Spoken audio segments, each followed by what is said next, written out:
যারা এখানে উপস্থিত আছেন তাদেরকে আমি ধন্যবাদ জ্ঞাপন করছি। সামনে উপবিষ্ট আমার বিভিন্ন বিভাগের প্লেয়ারবৃন্দ এবং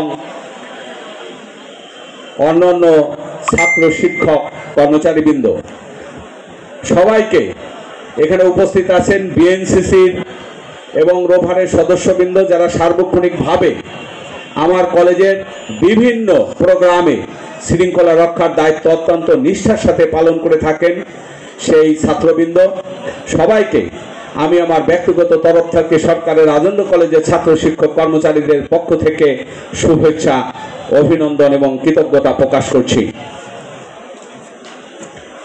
উপস্থিত শিক্ষার্থীবৃন্দ, মনে রাখতে হবে যে খেলাধুলা যারা করে, আমরা লক্ষ্য করি যারা খেলাধুলা করে তাদের মন অত্যন্ত পবিত্র হয়, তারা কষ্ট সহিষ্ণু হয়, তারা অন্যের মতামতকে প্রাধান্য দিতে শেখে।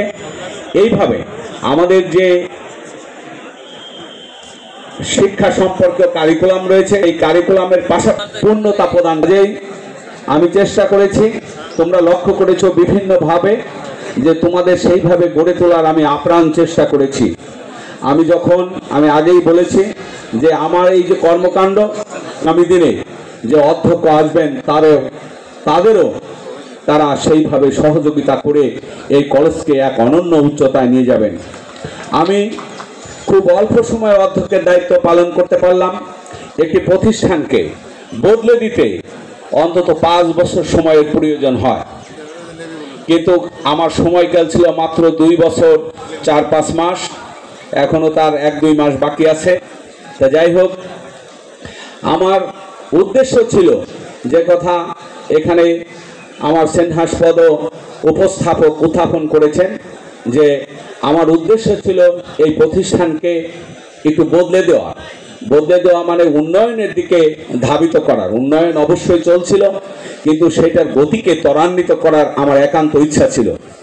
তা আমি শহরের আনাচে কানাচে এবং বিভিন্ন লোকজনের সাথে আলোচনা করে, ছাত্র শিক্ষক কর্মচারী সহ সকলের সাথে আলোচনা করে আমি মনে হয় সেই ডিরেকশনটা ঘুরিয়ে দেওয়ার যে চেষ্টা ছিল সেটি হয়তো কিছুটা সফলকাম হয়েছে বলে আমি নিজেই মনে করি। আমি এখন তৃপ্ত, আমার এখন চলে যেতে আর কোনো অসুবিধে নেই। আমি হাসি মনে চলে যাব এবং এই রাজেন্দ্র কলেজ, তোমরা যেমন পড়াশোনা করো, এটি আমারও শিক্ষা প্রতিষ্ঠান। আমি এখান থেকে 1983 সালে উচ্চ মাধ্যমিক পরীক্ষায় বিজ্ঞান বিভাগে বা বিজ্ঞান শাখায় পড়াশোনা করে এখান থেকে গিয়েছি, তারপর ঢাকা বিশ্ববিদ্যালয়ে পড়াশোনা করেছি, ফিরে এসেছি। দীর্ঘ 30 বছর এর মধ্যে আমি আমার কলেজ শিক্ষকতা জীবন 30 বছর, তার মধ্যে 27 বছর আমি এখানে শিক্ষকতা করেছি। আমি বিভিন্নভাবে তোমাদেরকে অবজার্ভ করার চেষ্টা করেছি। বিশেষ করে উচ্চ মাধ্যমিক শ্রেণীকে আমি খুব ওন করতাম এবং সেখানে আমি যখন শিক্ষক ছিলাম তখনও পরিকল্পনা করতাম যে এভাবে করা যায় কিনা, ওভাবে করা যায় কিনা। এক সময় এই কলেজের শ্রেণীকক্ষের প্রচণ্ড অভাব ছিল। আমি আমাদের প্রয়াত অধ্যক্ষ, যিনি ঢাকা বোর্ডের চেয়ারম্যান এবং আমাদের শিক্ষা বিভাগের সর্বোচ্চ আসন আমাদের যে মহাপরিচালকের পদ অলঙ্কৃত করেছিলেন মাহবুব স্যারকে আমি বলেছিলাম যে স্যার, টিনের মাঠের মধ্যে টিনের শেড উঠে, টিনের ঘর উঠে সেখানে ক্লাস সম্প্রসারিত করা যায় কিনা ইন্টারমিডিয়েটের, সে প্রস্তাবও আমি দিয়েছিলাম। অনেক সময় অনেক প্রস্তাব রেখে আমি হাস্যরসের পাত্র হয়েছি শুধুমাত্র এই ছাত্রদের কল্যাণের জন্য, কারণ এতে আমার একান্ত ইচ্ছা ছিল আমি উচ্চ মাধ্যমিককে একটু অনন্য উচ্চতায় নিয়ে যেতে পেরেছি। আর এটিকে টিকিয়ে রাখার দায়িত্ব ছাত্র শিক্ষক সকলেরই, শুধু শিক্ষকের দায়িত্ব না, ছাত্রদের দায়িত্ব রয়েছে। যারা ঠিক মতো ক্লাস করা, শৃঙ্খলা বজায় রাখা, এগুলি তোমরা করবে। কারণ আমি লক্ষ্য করেছি যে এই যে গোটা বাংলাদেশের মধ্যে আমার ফরিদপুর, আমার জন্মভূমি ফরিদপুর পুরাতন ডিস্ট্রিক্টের একটি, পুরাতন 19টা ডিস্ট্রিক্টের একটি, কিন্তু শিক্ষা দীক্ষায় বিভিন্ন ক্ষেত্রে আমরা পিছিয়ে রয়েছি। কিন্তু আমরা পুরাতন ডিস্ট্রিক্ট হিসাবে পিছিয়ে থাকার কথা নয়। এটি আমাকে প্রচণ্ডভাবে আলোড়িত করে। আমি আমার এই ক্ষুদ্র বিচরণ ক্ষেত্রের যেখানে গিয়েছি সে ডিসি অফিস হোক, ডিজি অফিস হোক, যেখানে যে এখন আমার এই ক্ষুদ্র পরিসরের মধ্যে যেখানে আমি গিয়েছি, আমি সেখানে এই বক্তব্যটা তুলে ধরেছি যে আমাদের ফরিদপুর আমরা অনেক পিছিয়ে আছি। কি কি করা যায় সেটি সুযোগ পেলে দু একটি কথাও বলেছি।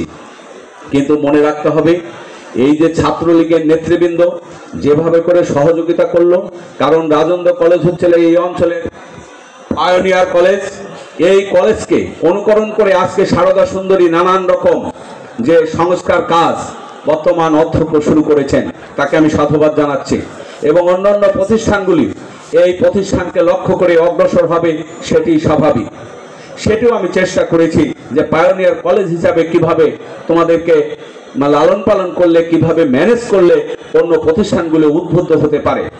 তা যাই হোক, আমি সম্মানিত শিক্ষক মণ্ডলী বলবো যে আমাদের যে নির্দিষ্ট সময়কাল রয়েছে, নির্দিষ্ট যে সময়কালের মধ্যে আমরা কলেজ ক্যাম্পাসে অবস্থান করি, সেখানে আপনারা আরও বেশি সক্রিয় হবেন আমাদের এই সোনার ছেলেদের গড়ে তোলার জন্য।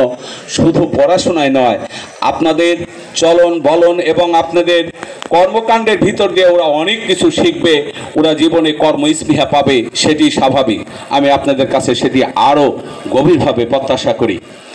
আমি চেষ্টা করেছি, এটি হয়তো দেখো আজকে এই 21টা দল এখানে ফুটবল প্রতিযোগিতায় অংশগ্রহণ করবে, এটি কিন্তু কম কথা না। 21টি দল মানে অনেক বড় একটি টুর্নামেন্ট। তো এটি সফলভাবে তোমরা সমাপ্তির দিকে নিয়ে যাবে। মনে রাখবে যে এখানে রয়েছে সুন্দর সুন্দর রেফারি, তবে খেলাধুলা করতে গেলে রেফারিদেরও ভুল ভ্রান্তি মানুষ তো হতে পারে, সেটি অত্যন্ত নিষ্ঠার সাথে, অত্যন্ত শৃঙ্খলার সাথে তোমরা সেই আপত্তিগুলো জানাবে। এবং তোমাদের যে শিক্ষক মণ্ডলী দায়িত্বপ্রাপ্ত রয়েছে, তোমাদের বিভাগীয় প্রধানরা রয়েছেন, তারাও অধিকাংশ সময়ে যার যে দলের খেলা অন্তত সেই দলের বিভাগীয় প্রধান এবং সমস্ত শিক্ষক মণ্ডলী সেই দিন মাঠে অবস্থান করবেন, সেটি আমি অনুরোধ করি তাদের কাছে। তোমাদের দাবি উত্থাপন করলে সমঝোতার ভিত্তিতে সেটি সমাধান করবে। কোনো বড় রকম বিশৃঙ্খলা সৃষ্টি করে কলেজের সুনামকে ধূলিসাৎ করার চেষ্টা অবশ্যই করবে না, কারণ এই কলেজকে আরও উন্নয়নের দিকে নিয়ে যাওয়ার তোমার দায়িত্ব রয়েছে, কর্তব্য রয়েছে। আমি একটি কথা বলবো, সেটি হচ্ছিল এই, আমি 2021 সালে যখন শেষ দিকে দায়িত্ব গ্রহণ করেছিলাম, তারপরে প্রথম ফুটবল টুর্নামেন্ট অনুষ্ঠিত হয়েছিল, সেই সময় আমাকে অনেকেই ভয় দেখিয়েছে, পারবেন না স্যার। কারণ আমরা দেখেছি তখন আমাকে অনেকেই, ছাত্র শিক্ষক অনেকেই ভয় দেখিয়েছিল যে আপনি পারবেন না, কিন্তু আমি পেরেছি। আমি যে যেহেতু ছাত্র নেতৃবৃন্দ সহযোগিতা করেছে, শিক্ষক মণ্ডলী সহযোগিতা করেছে এবং আপামর যে ছাত্ররা সেখানে সহযোগিতা করেছে, সেই জন্য পেরেছি। যে উন্নয়নের ধারা সূচিত হয়েছে, সেই উন্নয়নের ধারাকে সামনের দিকে নিয়ে যেতে তোমাদের কাছে সম্মানিত শিক্ষক মণ্ডলীর কাছে আমি প্রত্যাশা করি এবং আশাবাদ ব্যক্ত করি। আমি এখানে শুধু পড়াশোনায় দিকেই নজর দেই নেই, বিভিন্ন সাংস্কৃতিক কর্মকাণ্ড, বঙ্গবন্ধুর মুরাল, বঙ্গবন্ধু কর্নার, বঙ্গবন্ধু আম্রকানন, শেখ কামাল মুক্তমঞ্চ, এভাবে বিভিন্ন উন্নয়ন কর্মকাণ্ড আমরা পরিচালনা করেছি। কারণ গুণী লোককে যদি স্মরণ করা না হয়, তাহলে গুণী লোকের জন্ম হয় না। শেখ কামাল এই খেলাধুলার জগতে এক অনন্য অবদান পালন করেছেন। সেই স্বাধীনতা উত্তরকালীন সময়ে যখন আমাদের সংকট ছিল সব দিক দিয়েই, সেই সংকটকালীন সময়ে তিনি খেলাধুলাকে এগিয়ে নেওয়ার চেষ্টা করেছেন। তার নাম অনুসারে আমরা এই মঞ্চের নামকরণ করেছি।